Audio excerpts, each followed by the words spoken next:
Bang Pinus, Halo, sibuk nggak nih?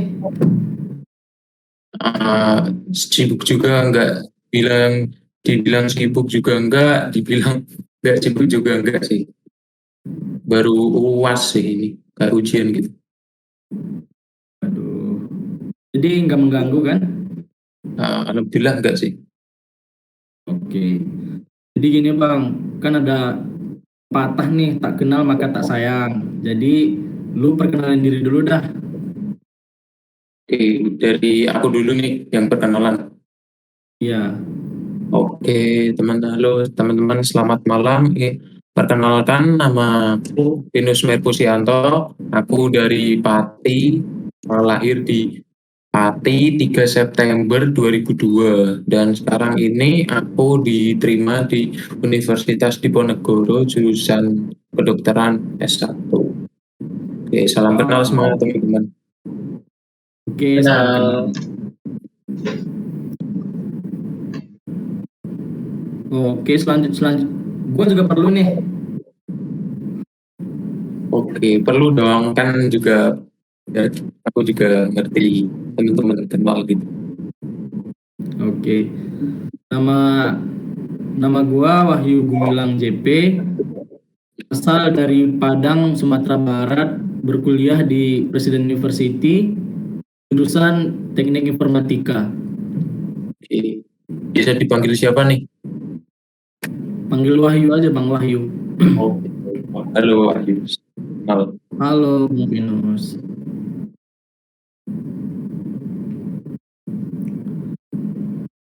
Gua perlu perkenalan nggak sih ini? Boleh? Perkenalkan, nama saya Muhammad Ilmi Febrian dari Presiden University, dan saya teman dari Pinus di SMA. Oke. Halo Diri. Halo Luis. Jadi lu berdua teman satu sekolah tapi bisa beda universitas ya? Iya. Bisa dibilang Jalurnya udah beda. dan jalurnya beda. Salah. Iya, jalurnya beda ya. Terus takdir masing-masing kita juga beda ya Bang? Ya mungkin juga keinginan pribadi juga, impiannya juga beda-beda kan. Iya.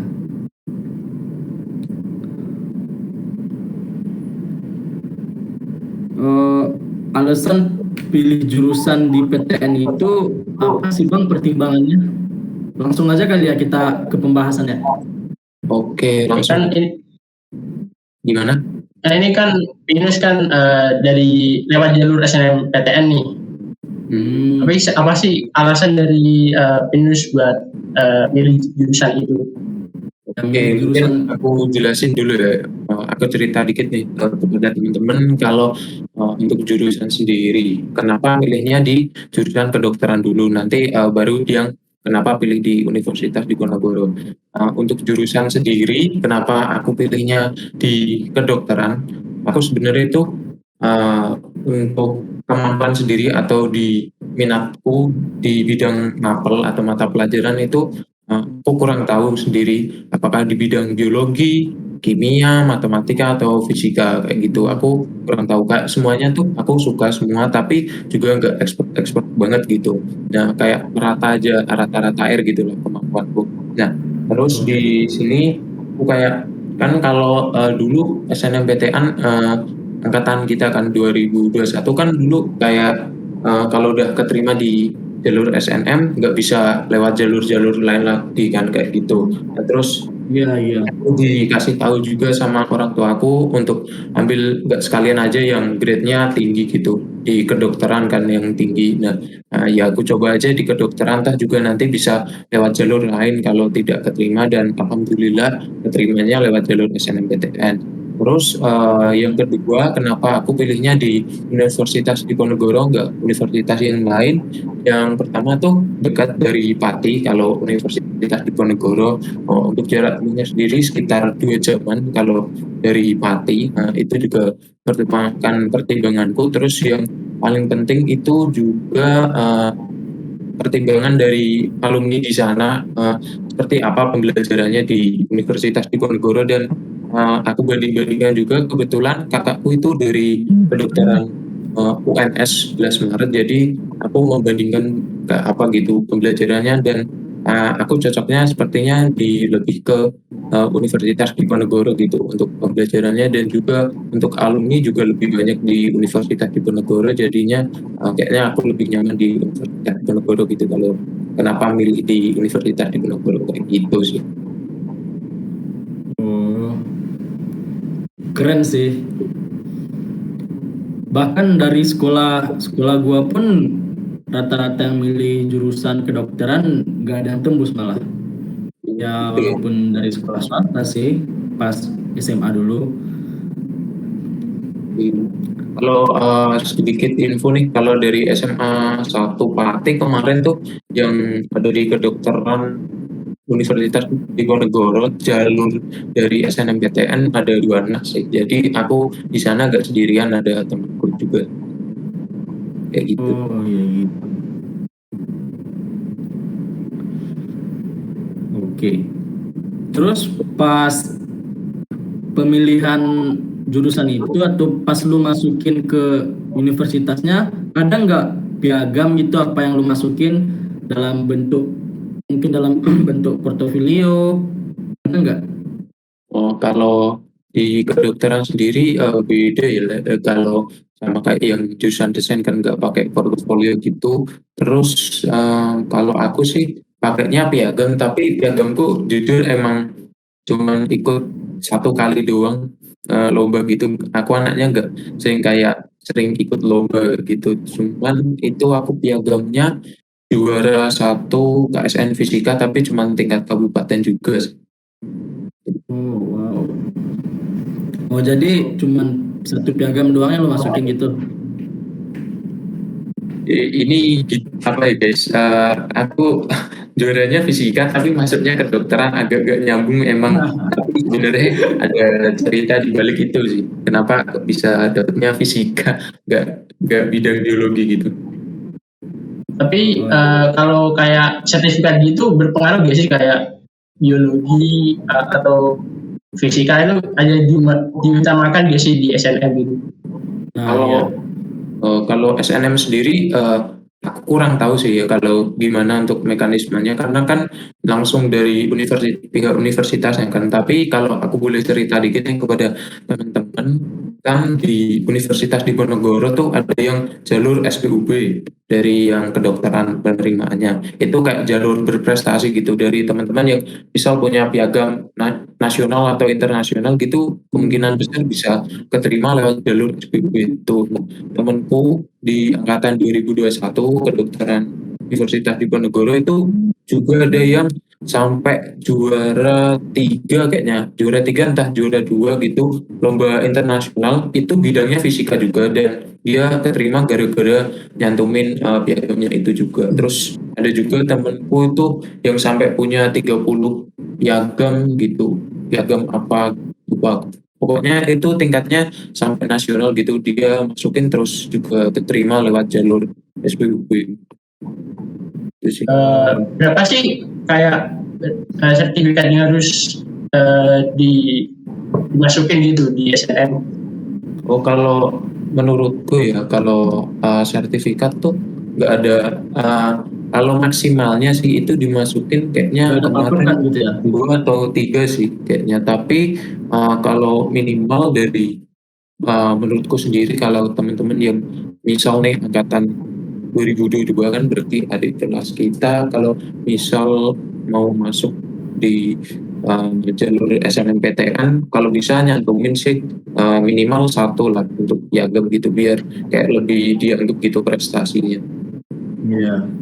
Tapi kan kalau lebih baiknya kan banyak lah gitu kan lebih dari 3 mungkin. Lebih dari 3, Lebih banyaknya lebih baik gitu. lebih banyak juga lebih baik sih. Nah, jadi sebenarnya nggak ada patokan sih kalau kita misalnya kita ngambil jurusan kedokteran. Jadi nggak harus dipatokin dong nilai biologinya harus tinggi gitu, nilai ininya harus tinggi. Nggak Ya gitu sih. juga sih kayaknya. Bener-bener tuh, Pak. Bener.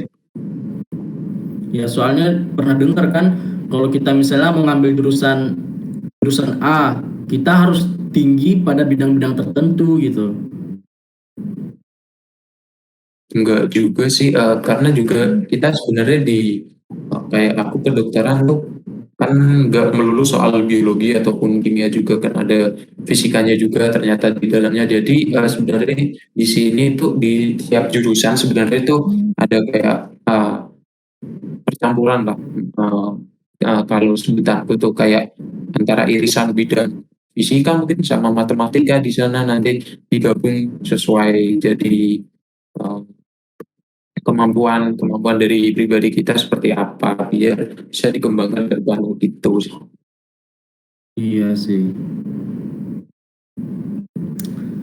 Terus eh, kalau nilai rapor nih selama dari kelas 10 sampai kelas 12 nilai rapornya itu gimana sih kriterianya supaya kita diterima di kampus impian kayak gitu?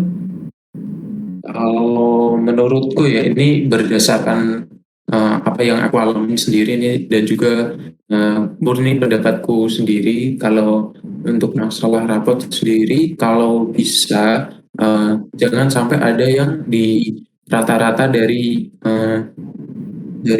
Standar sekolah sekolah, gitu ya. rata-rata dari sekolah mungkin rata-rata sekolahan sampai 70 ya, jangan sampai di rapat dari teman-teman nih ada yang dapat 70-an lah, minimal ya 85 atau berapa gitulah, di atas 80 lah minimal untuk semester pertama.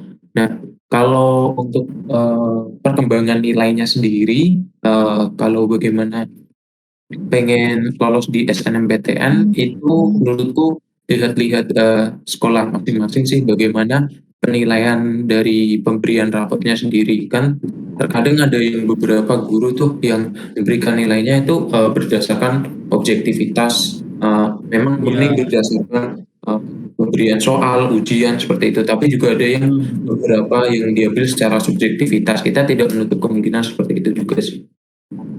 Iya, iya sih. Terus kalau lu pribadi nih, Bang, kadang Mhm. nilai lu itu naik atau ada nggak sih yang turun? Mungkin udah naik terus turun lagi gitu, ada nggak? Oh, Kayaknya ada sih ya, yang itu loh, yang bahasa Indonesia gak sih, yang kelas 11. iya, ada benar-benar tuh kata Hilmi nih. Karena kita kan satu kelas kan ya. Nah, itu ceritanya Ya, tuh sebelum aku cerita yang turun, itu aku di mapel biologiku tuh kalau teman-teman tahu di semester 1 sampai semester 3 berarti semester 3 kan kelas 11 semester pertama kan. Nah, itu nilai biologiku itu kayak stagnan gitu cuma 89, nggak naik gitu. Jadi kalau Hmm, teman-teman kayak mengalami kasus seperti itu, jangan patah semangat, tetap aja belajar yang giat aja sih. Terus untuk yang nilai turun tuh benar-benar kata Hilmi Lume itu ada di kelas 11, berarti di semester 3 tuh ada. Kayak dulu tuh aku kayaknya kalau aku ingat-ingat ya, aku agak lupa sih. Kayaknya semester 1 ku tuh 88 deh kalau nggak salah. Di hmm. bahasa enggak deh, bahasa Indonesia aku 90 deh kayaknya. Terus di semester 2 tuh jadi 92. Tapi di semester 3 itu kayak turun banget gitu, 86 atau berapa gitu. Dan ya, kayak teman-teman satu kelasku tuh pada ya turun sama. sampai sampai 5, terus 9, sampai 10 juga ada deh kayaknya dulu. Oh, jadi Kalau turun. aku sih waktu itu kan nilainya bahasa Indonesia itu 92, terus turun itu kalau nggak salah ke 84 kalau nggak salah, sampai 8 poin. Drastis ya. Iya emang drastis. Jadi turunnya nilainya bukan perorangannya, jadi semua semua kelas, semua yang ada di dalam kelas merata gitu turun nilainya ya. eh, Lebih tepatnya yang diajar Ya, guru Ya, tersebut yang sih. diajar gurunya, pada materi biasanya pada gurunya sih. pelajaran itu gitu ya. Kurang tahu ini antara objektivitas dari pemberian nilai dari gurunya atau subjektivitas aku dan Hilmi yang ngalamin sendiri ini juga nggak ngerti sih gimana penilaiannya. Cuman eh, dulu dari yang kalau diajar dari guru lain kayaknya aman-aman aja sih, nggak ada yang turun seperti lain gitu. Berarti pada guru tertentu mungkin ya. Iya, jadi teman-teman jangan menampik juga kalau ada guru-guru yang ngambil nilai secara dalam tanda kutip kayak subjektivitas tinggi gitu. Oh. Jadi sejauh ini nggak ada nilai yang terlalu anjlok gitu kan? Ya anjlok ya paling itu sih bahasa Indonesia sampai turun 6 kayak 6 6 poin ya. ya 6 poin. Oh, gitu. Terus lu bisa cerita nggak bang sedikit gitu tentang gimana perjuangan lu bisa lolos di SNMPTN?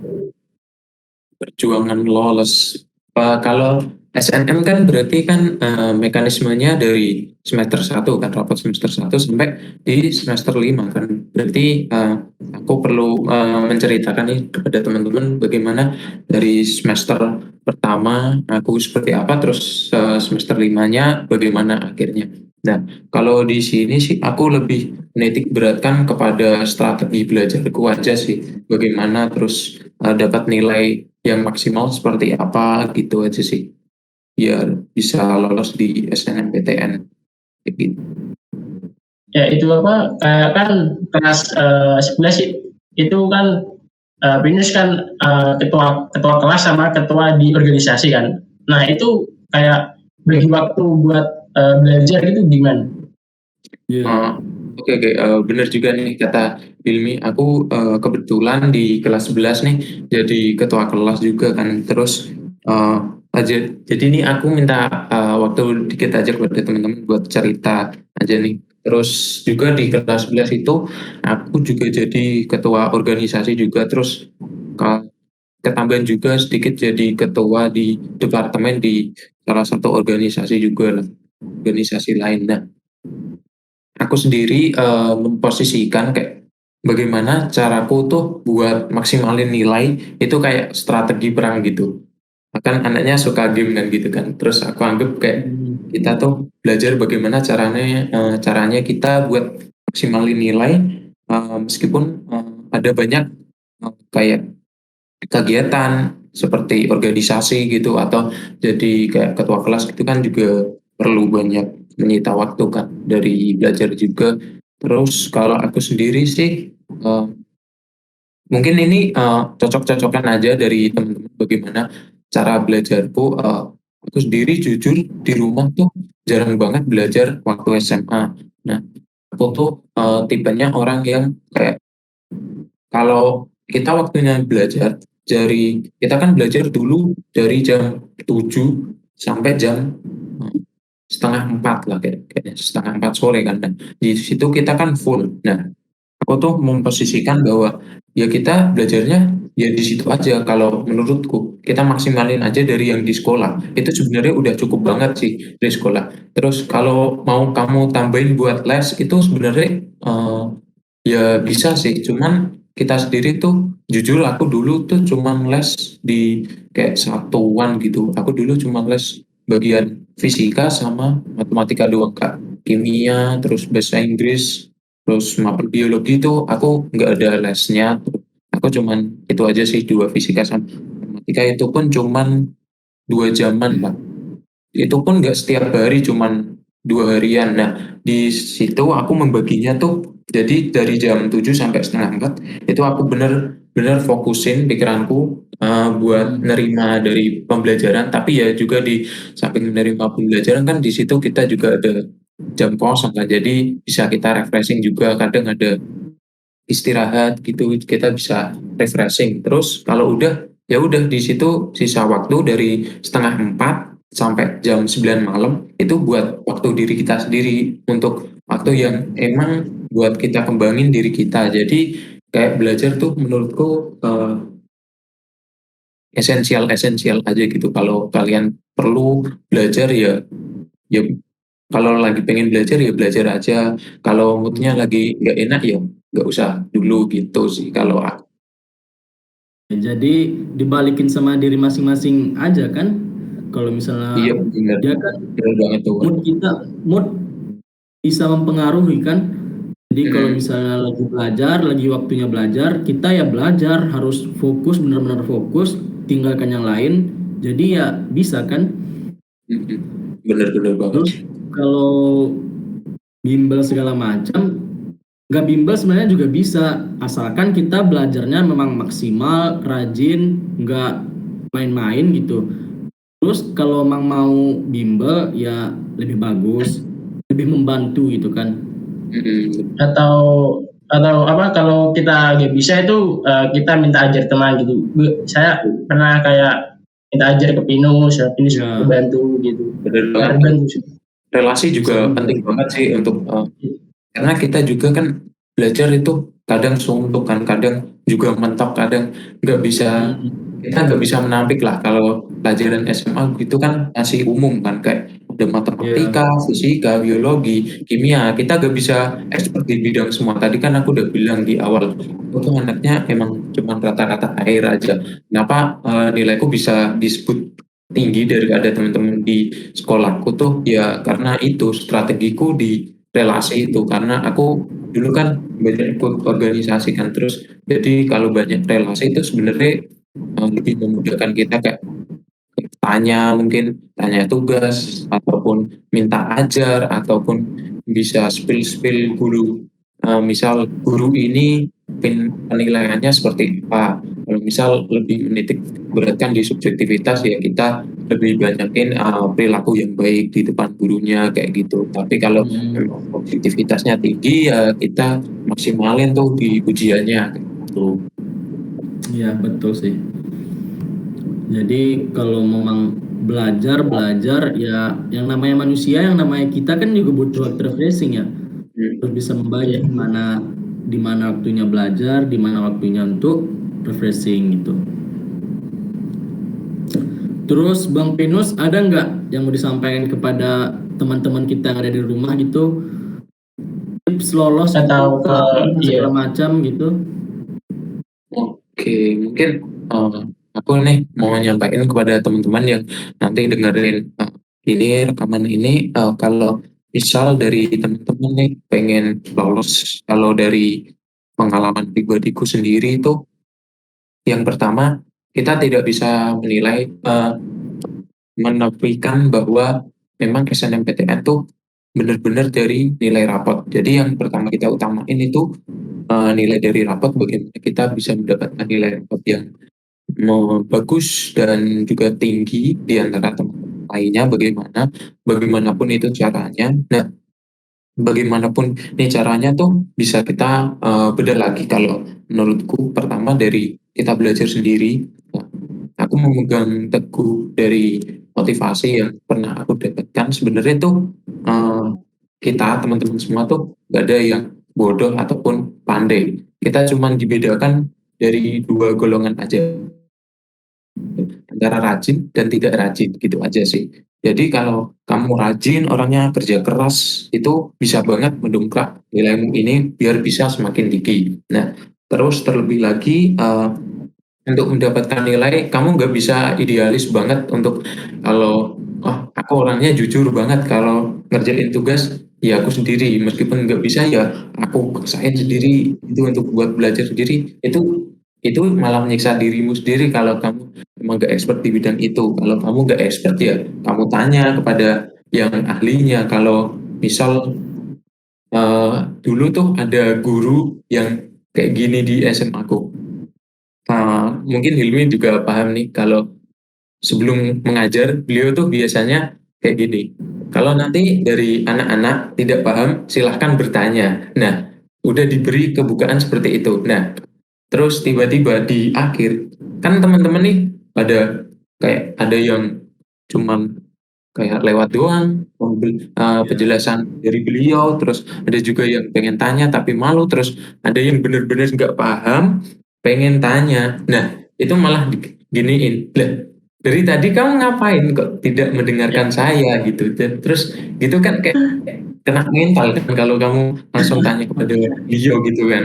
Nah, itu gunanya tadi kayak aku ikut-ikutan banyak organisasi, terus jadi ketua kelas, jadi kayak kamu tuh banyak relasi gitu, banyak dikenal orang, terus kalau misal kamu minta bantuan kepada si A temenmu gitu, kayak, tolong dong ajarin atau at least aku mau lihat dong tugasmu kayak gini, tolong juga ajarin gitu kan, jadi nggak sungkan kan daripada kamu cuman kenal doang kayak tiba-tiba ya kayak aku baru kenal kan sama si Wahyu nih. Kalau misal si Wahyu temen satu kelasku, kita nggak kenal-kenal banget, terus tiba-tiba aku Ya. minta, Wahyu, aku itu dong minta tugasmu untuk ini, kamu pasti kan agak apa ini si Binus kayaknya kok tiba-tiba langsung minta gitu, gak jelas Iya, iya. amat gitu kan. Kayak lah, jadi tuh kayak organisasi itu sebenarnya eh, lebih mendekatkan kepada teman-teman. Jadi kayak teman-teman tuh kayak kalau meminta bantuan atau apapun itu kayak nggak sungkan gitu kalau punya relasi yang kuat. Nggak harus di organisasi sih sebenarnya. Terus dan juga tidak apatis ya kalau teman-teman udah nggak bisa, terus kena mental, ketekan pelajaran, ya kalian setidaknya itu kalau tidak rajin juga ya jangan apatis juga gitu. Kalau udah nggak rajin anaknya, terus nggak bisa apa-apa, malu, apatis pula, itu ya sudah kan, hidup ini tentang perjuangan. Kalau kamu nggak perjuangin Iya. mimpimu kan juga nggak berguna kan. Terus tadi kan aku juga udah jelasin di tengah-tengah tadi ada dua penilaian kan dari guru untuk memberi nilai. Ada yang objektivitas dari emang benar-benar dari ujian, terus kayak soal-soal belum ujian gitu, atau um, ujian tengah semester atau akhir semester gitu kan ada kan. Nah, terus ada juga yang nggak kalah penting tuh, ada beberapa guru yang memberikan nilainya secara subjektivitas. Nah, subjektivitas nih bagaimana kita menjaga citra kita di depan guru tersebut. Nah, sebenarnya ini bisa diartikan kayak kita nggak perlu kayak ada guru ini terus kita kayak baik-baik banget gitu, nggak, kayak kita sebenarnya kayak jadi ketua kelas atau ikut jadi anggota OSIS itu sebenarnya juga ngebantu sih. Kayak kita personal branding kita diri di depan beliau itu seperti apa, kayak oh jadi beliau ketika ingat kita tuh kayak notice, oh si Pinus ya yang ketua kelas kayak gitu, jadi beliau itu kayak hafal hafal terus, oh si Pinus ini daripada kayak kayak semisal si Wahyu cuman temanku doang tapi nggak jadi apa-apa, cuman apatis gitu, nggak ikut organisasi kan. Kayak nah, si Wahyu ketika kasih nilai kan, Wahyu siapa nih? Nah, orangnya yang mana gitu kan. Terus agak juga menilai kan. Terus yang nggak kalah penting juga teman-teman selama belajar di SMA, kalau ingin dapat nilai yang bagus juga nilai-nilai lingkungannya seperti apa. Kalau lingkungannya suportif banget buat dapetin sama-sama kerja keras buat belajar, itu bagus, sebenarnya bagus banget kalau mau belajar. Tapi kalau teman-teman nggak bisa ngikutin arusnya, kalau arusnya nih misal nih Juan cepat butuh gitu kan, kalau yang di pejuang SNMPTN ini. Nah, kalau teman-teman sadar sendiri kok, kemampuanku sebenarnya nggak sampai ke situ, tapi aku pengen pengen banget untuk lolos SNMPTN. Teman-teman juga nggak usah minder sebenarnya, ya ikut aja di dalamnya, tapi juga nggak usah menyiksa diri buat buat maksain diri ini untuk Iya, iya. ikut belajar. At least teman-teman punya relasi di dalamnya, jadi teman-teman kalau misal di dalamnya kayak ada belajar bareng gitu yang khusus untuk teman-teman yang pejuang SNMPTN ini, buat yang dewa-dewa lah bisa disebut, pemikirannya tuh jadi kebantu gitu. Terus yang untuk lingkungan kayak mungkin biasa disebut kayak bandel-bandel gitu di SMA-nya gitu juga nggak, sebenarnya nggak dipandang juga jelek sih kalau menurutku. Kalau gitu kalau menurut pandanganku sendiri, kalau misalnya teman-teman bisa menempatkan diri teman-teman misal di lingkungan yang bandel, tapi teman-teman sendiri itu sebenarnya sikapnya nggak bandel kak. Kalau teman-teman yang lain kayak ngerokok gitu, teman-teman nggak ngerokok kan sebenarnya tidak masalah kan. Kayak semakin banyak teman juga semakin baik. Jadi kayak dipandang, biasanya kan kita kayak dipandang, wah si Pinus nih kayak apa anaknya terlalu terlalu belajar banget nih, nggak asik. Nah Iya, itu kan iya. juga kita sendiri kan nggak bisa, kayak udah ke kelompok gitu kan juga nggak enak. Lebih enaknya kalau kita juga bisa ngegabung di anak-anak yang Iya, sini, main sama yang bisa sini juga bergaul sama gitu yang kan. di atas gitu sih. menurutku gitu aja sih. Jadi kan rata-rata sekarang remaja Indonesia gini nih, mereka cuma mau yang ada di dalam pikiran mereka cuman gue pengen jadi ini, gue maunya jadi itu. Tapi mereka nggak pernah mikir rencana apa yang akan mereka lakukan untuk mengubah mimpinya menjadi kenyataan gitu. Dia kan jalurnya mimpikan, pikirkan, ucapkan, lakukan dengan konsisten. Sederhana, tapi kebanyakan orang tidak melakukan itu. Benar-benar. Jadi mengapa ini penting? Karena ketika mimpi kita pikirkan, mimpi itu berubah untuk menjadi rencana. Setelah rencana kita ucapkan, rencana berubah menjadi komitmen. Ketika komitmen kita lakukan, komitmen berubah lagi menjadi kenyataan. Satu langkah untuk dekat menjadi kenyataan gitu kan. Jadi percuma kalau kita bermimpi tapi kita tidak memiliki action di dalamnya kan.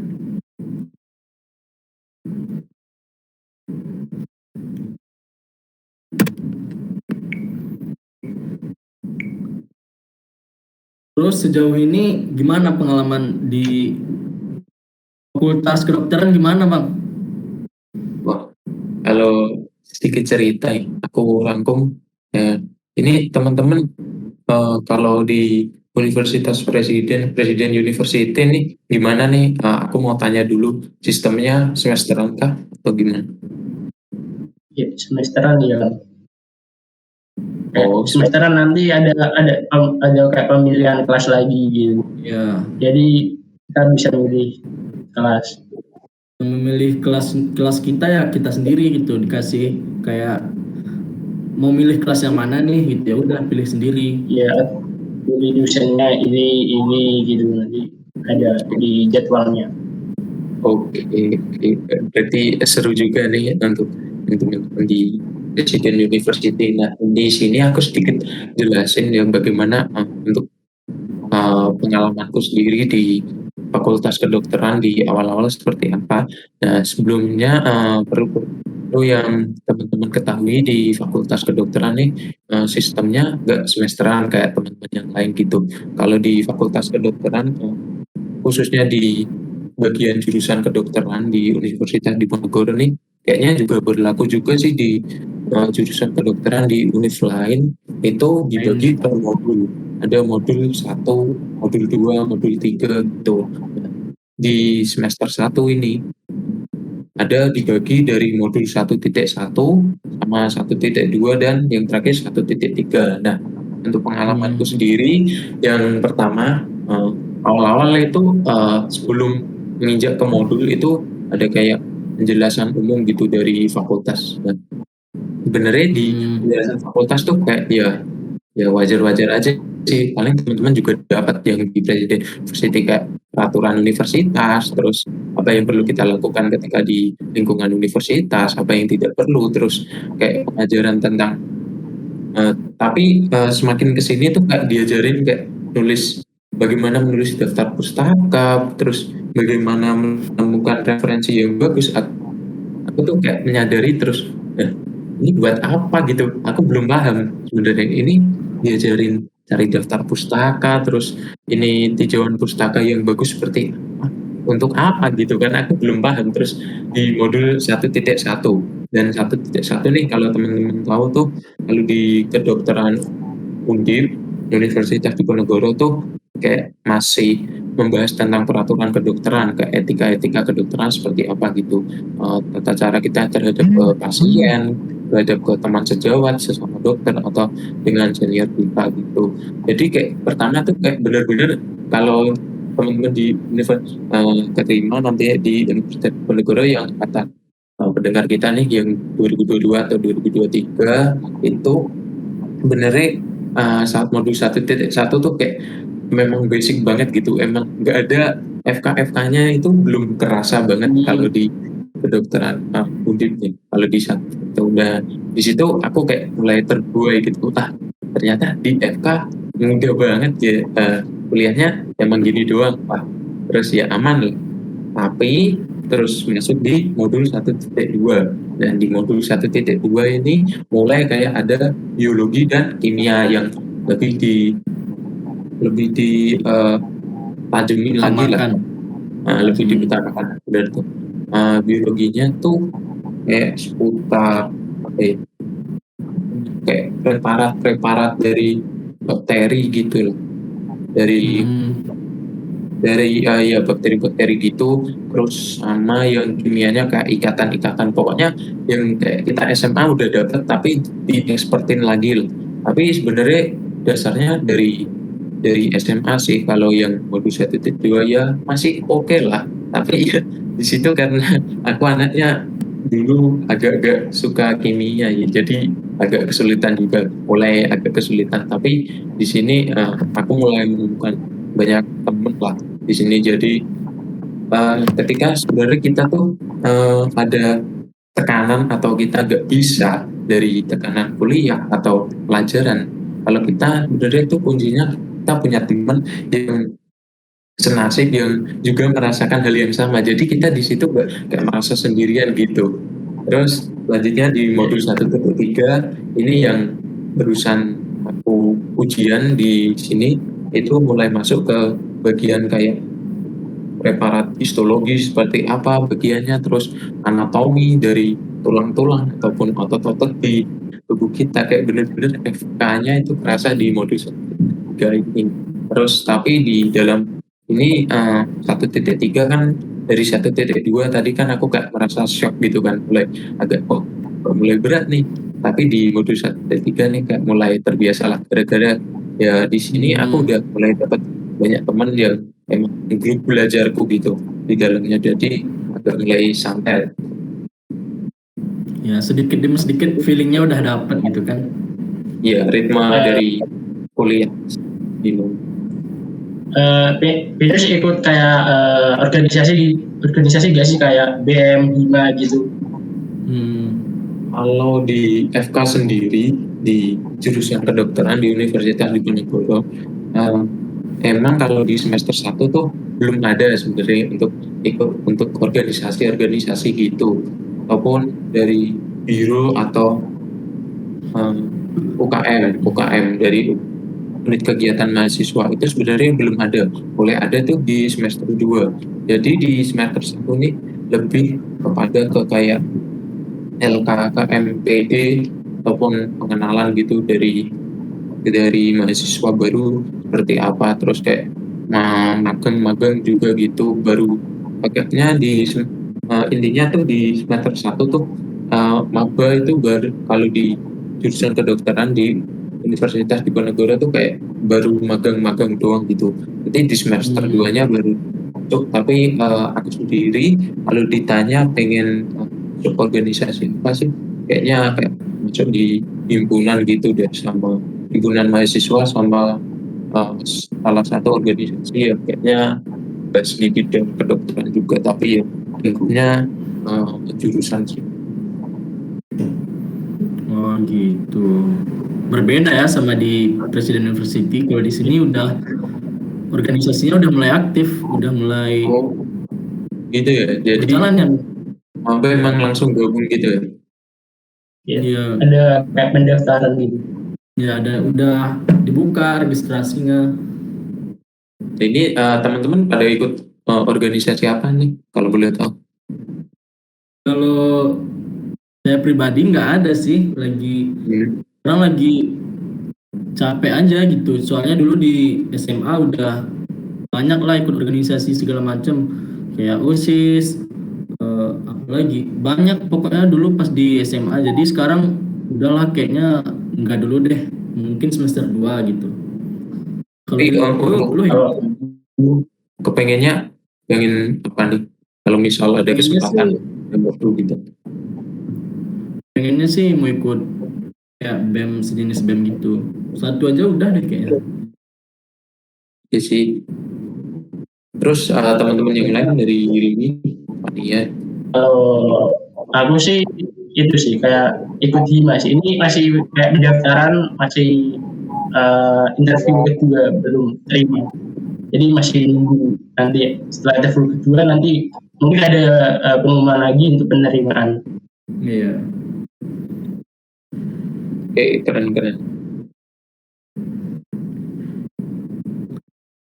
Oke. Mungkin untuk malam ini cukup kali ya. Dan Oke. makasih banyak nih buat Bang Pinus sudah ngeluangin waktunya buat kita semua. Oke, Terutama buat kita yang ada di dalam room inilah sama sharing gitu. Ya. Apalagi dari Bang Pinus pengalamannya, gimana usahanya, gimana strateginya. Intinya terima kasih banyak deh buat Bang Pinus. Thank you juga. Ya, semoga video ini sangat membantu untuk angkatan 2022 atau 2023. Semoga membantu lah. Ya walaupun bentuknya sederhana kayak gini, setidaknya dapat membantu lah sedikit banyaknya buat adik-adik kita, teman-teman kita di luar sana. Oke, sekali lagi terima kasih ya Bang Pinus udah meluangkan waktunya. Semoga next time bisa collab lagi nih dengan dengan pengalaman baru ini gitu. Oke, santai aman. Bisa nih kerja sama lagi di lain kesempatan juga. Kalau yang nonton punya pertanyaan bisa ke Instagram Bang Pinus, kalau nanti dicantumin. Dicantumin ya nama IG-nya. Boleh kan? Oke, boleh. Oke.